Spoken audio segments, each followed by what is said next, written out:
Despite record-breaking healthcare spending in the U.S., the nation still ranks last among developed countries in overall health outcomes. Chronic pain, obesity, and preventable illness are on the rise, and medical error is the third leading cause of death. Often with chronic pain, the focus is on what, and very little attention to why that nerve or that disc got complicated or challenged in the first place. In addition to that, the disc or the nerve or the muscle, a year down the road or years down the road, isn't even contributing to the pain state. And so to put all this attention, all this intervention towards what, the disc, the nerve, the muscle, when it's not really even contributing to the pain state anymore. It's more how they're moving, how they're loading, how they're thinking relative to their pain state. It leads to poor outcomes. If you have a new onset of back pain and you can get a little bit of tunnel vision on that back, if it's 2 years, which is what we see, very complex spines, you have to look at that person head to toe, their foot strike, their head positioning. All those past injuries have changed their body in many ways, and sometimes that's important. If you just jump to where they hurt at and they say, this is where I hurt at, and point to a spot in their back, and you just do something for that, you're not gonna have much success. Over 2/3 of Americans are overweight, 1/3 are diabetic, and by 2050, 1 in 80 will suffer from dementia. Healthcare is struggling, not from a lack of treatment options, but from a lack of targeted, meaningful care. Practitioners assess a patient's lifestyle and values when they're making a treatment plan, really by getting to the bottom of what is important to them. We do this here at the Institute by what we call 2 lists. Their important list and their control list. The important list is things such as family, friends, career, faith.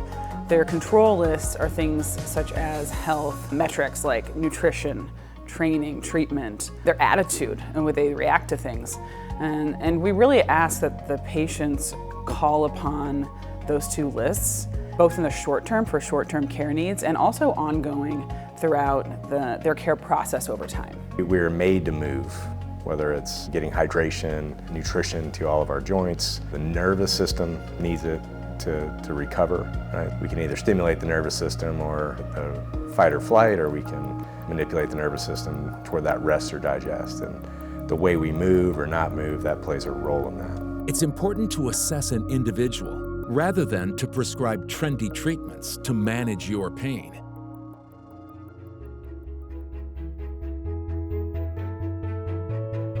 The Central Institute for Human Performance, CIHP, has taken a different path. Founded on methods developed by leading European neurologists, the CIHP approach emphasizes understanding why pain and poor health happen, not just what they are.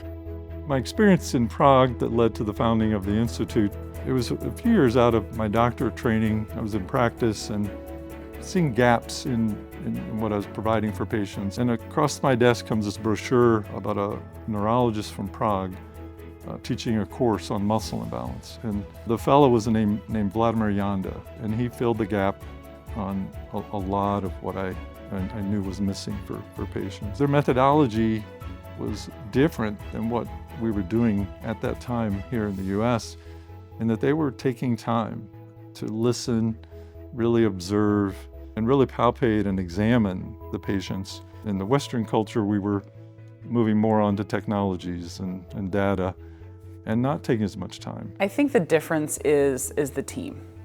We have a multidisciplinary staff and multiple sets of eyes on each client and patient, whereas other clinics really may only one set of eyes, maybe 2 if you're lucky, evaluating your images, evaluating your movement, evaluating all aspects of your health. So it's a really unique opportunity for our patients and clients to get a broader view of a multidisciplinary staff. From chronic pain to post-surgery rehab, CIHP's approach has helped countless people regain their lives. Their stories speak volumes about what's possible when healthcare actually hits the mark. I couldn't exercise, I couldn't play golf, I couldn't do a lot of normal activities without experiencing pain. I had a friend who was also a client at CIHP when I was willing to try anything, and I came here, I met with the staff, so I gave it a shot. The first couple months were so basic, but I trusted the process, and over time it continued to improve, and it's amazing. You know, now I can play golf and go home and cut the grass and work out and feel fine the next day, which was unheard of 2 years ago. We certainly hope to continue to see folks from all over the world here at the Institute and take care of them on site. Part of what we hope to achieve through Curious Gap Labs is an educational platform that can reach those that can't get here. And so to provide videos and other products and tools that can give the methodology, the learning, the discovery of getting folks from where they are to where they want to be, even when they can't get to us here at the Institute. For more information, visit CIHP.com/doingwhatmatters.